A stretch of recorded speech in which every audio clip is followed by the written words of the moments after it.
Tranq, also known as Xylazine, is an animal sedative that has been making its way into batches of illicit opioids in cities across the U.S. Dubbed the zombie drug, Tranq often leaves users with open sores and a disoriented gait. While there will be calls to criminalize the use, possession, and sale of the substance, expanding the scope of our failed 5-decade war on drugs is not the solution. The National Drug Control Program agencies have a staggering budget of $42.5 billion for fiscal year 2023. However, this expenditure has done little to stifle the progress of drug cartels, and the illicit drug trade remains immensely profitable. In fact, the cost-benefit analysis indicates that the drug war has been a colossal failure.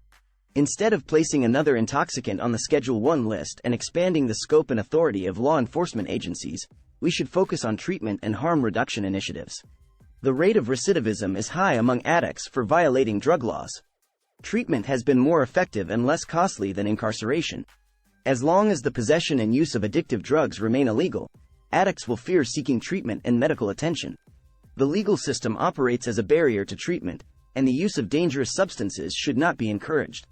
After Portugal decriminalized drugs in 2001, the number of addicts in treatment increased significantly.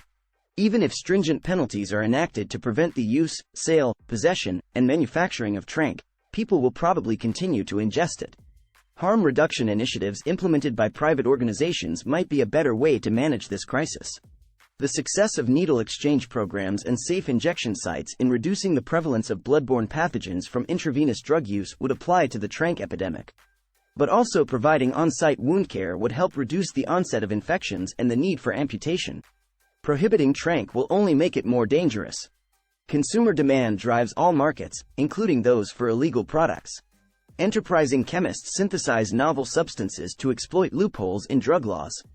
If Tranq is placed on the Schedule I list, there is no doubt that clandestine labs will attempt to replicate the sedative.